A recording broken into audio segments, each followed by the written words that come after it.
Good evening મિત્રો. આજે આપણે પાઘડીઓની બીજી પદ્ધતિ ભારી શ્રેષ્ઠ નફાની રીત જોવાના છે. એકાઉન્ટમાં સૌથી સહેલું ચેપ્ટર પાઘડી છે. ધોરણ 12માં આપણે જેને પાસ જ થવું છે એના માટે આ ચેપ્ટર પંચામૃત સમાન છે. ચલો આપણે વ્યાખ્યા શરૂ કરશું. જ્યારે નફો ક્રમશઃ વધતો હોય અથવા ક્રમશઃ ઘટાડો થતો હોય ત્યારે ભારી શ્રેષ્ઠ નફાની રીતે પાઘડી શોધવામાં આવે છે.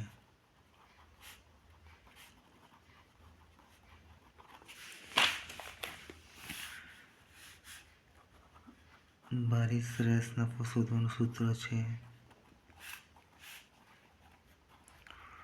કુલ ભારિત નફો ભાગ્યા કુલ ભાર. જેને આપણે નાનકડા દાખલા તરીકે આપણે શીખીશું. જેમાં વર્ષ 2022, 2023, 2024 નફો 10,000, 20,000,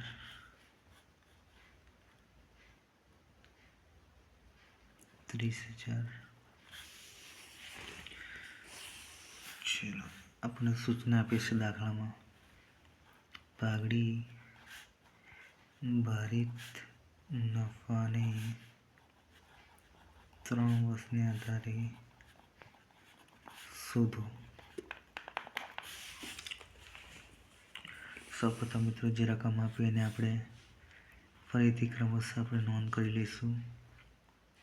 2022, 2023, 2024 નફો 10,000, 20,000, 30,000.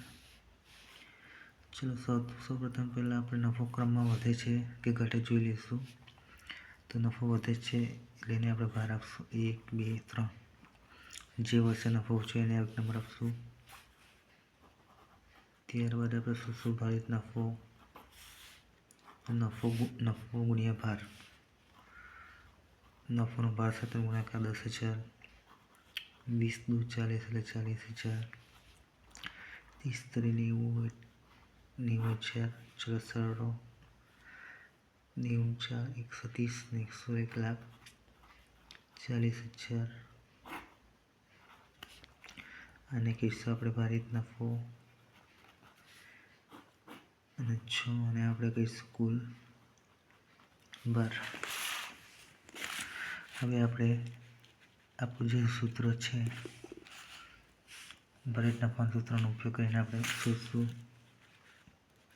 ભારિત નફો બરાબર કુલ ભારિત નફો ભાગ્યા કુલ ભાર. ભારિત નફો છે 1,40,000 ભાગ્યા 6 એટલે આવશે 2,33,333.33. આ છે આપણો ભારિત નફો. ભારિત નફા શોધ્યા પછી આપણે પાઘડી અહીંયા પર સૂચના આપી છે કે પાઘડી ભારિત નફાને 3 વર્ષના આધારે. તો પાઘડીનું સૂત્ર આપણે લખશું ભારિત નફો ગુણ્યા ખરીદીના વર્ષની સંખ્યા.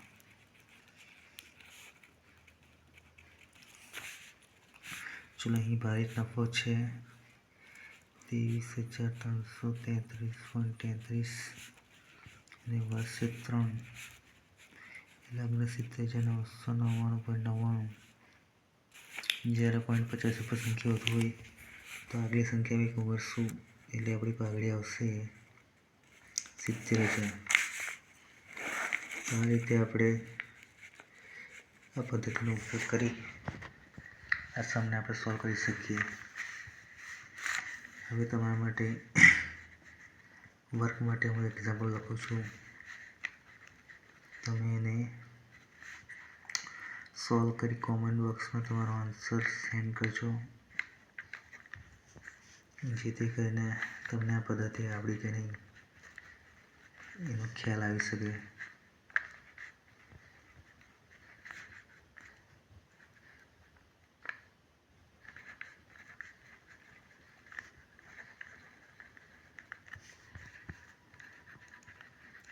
પાઘડીની ગણતરી